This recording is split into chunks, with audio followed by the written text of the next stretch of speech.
EQ allows you to change the character of a sound by boosting and reducing different frequencies. Let's take a look at how the EQ works in Cubase. Click the E button on the drum track. This opens up the channel settings window.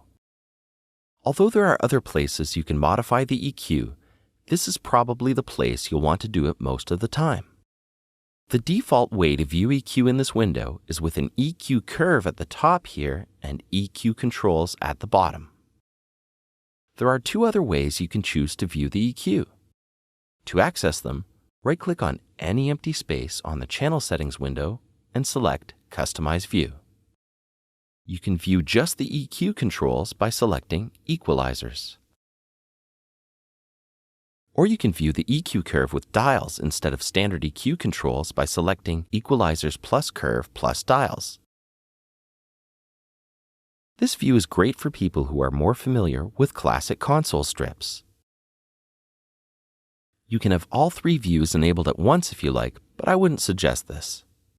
Let's use the default Equalizers plus Curve view. Let's get rid of this. And let's get rid of this. There are a couple of ways to modify the EQ. Let's start by using the controls along the bottom. Each track consists of 4 EQ modules. For now, we're going to go over the 4 default modules when you activate an EQ. To activate a module, simply click on one of the 4 power buttons here. Let's click on the first one here. Notice a small number 1 has now appeared in the curve display.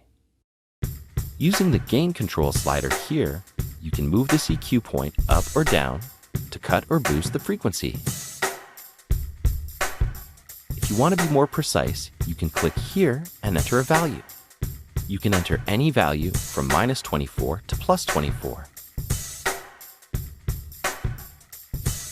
To choose the frequency you want to focus in on, use the frequency slider. You can also enter the value here. You can enter any value from 20 Hz to 20 kHz, which is 20,000 Hz. You can also click and drag the point on the curve display to change both the gain and frequency parameters. If you hold down Control or Command while clicking, you will only be able to move the EQ point up or down to change the gain. If you hold down the Alt or Option when clicking, you will only be able to move left or right to change the frequency.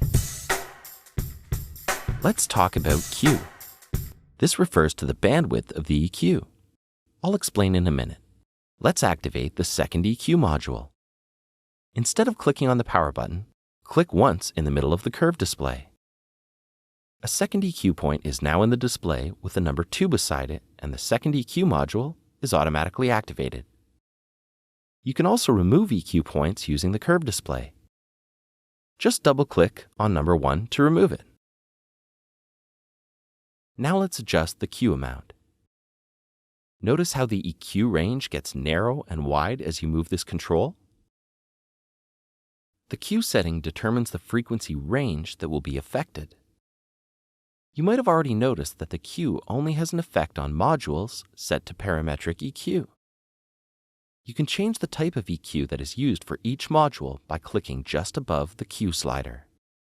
A pop-up menu appears allowing you to choose the different types, from low pass to high pass to parametric and a bunch of different variations. Each EQ module has its own list of types of EQs.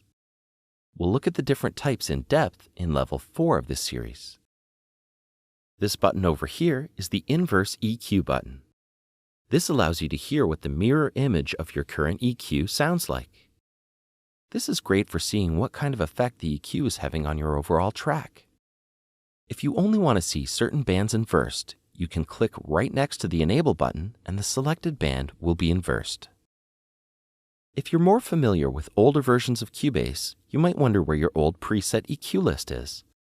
It's still here, it's just organized differently. Click on this tab and choose From Track Preset. The EQ presets are connected with their relative track preset. So if you like the EQ settings for a specific preset, but don't want the insert or send effects, just search for that preset name here.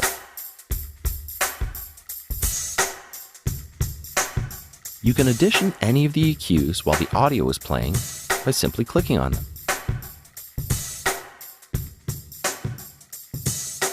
If you want to save a new preset that you've created or modified, choose Save Preset from the drop-down menu here.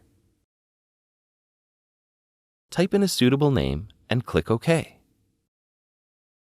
Now when you click on the drop-down menu, your own presets will appear in this list. You can also remove presets that you don't want anymore and rename presets to make them easier to identify. We'll discuss the From Track Preset option in further detail in the video on Advanced Track Presets.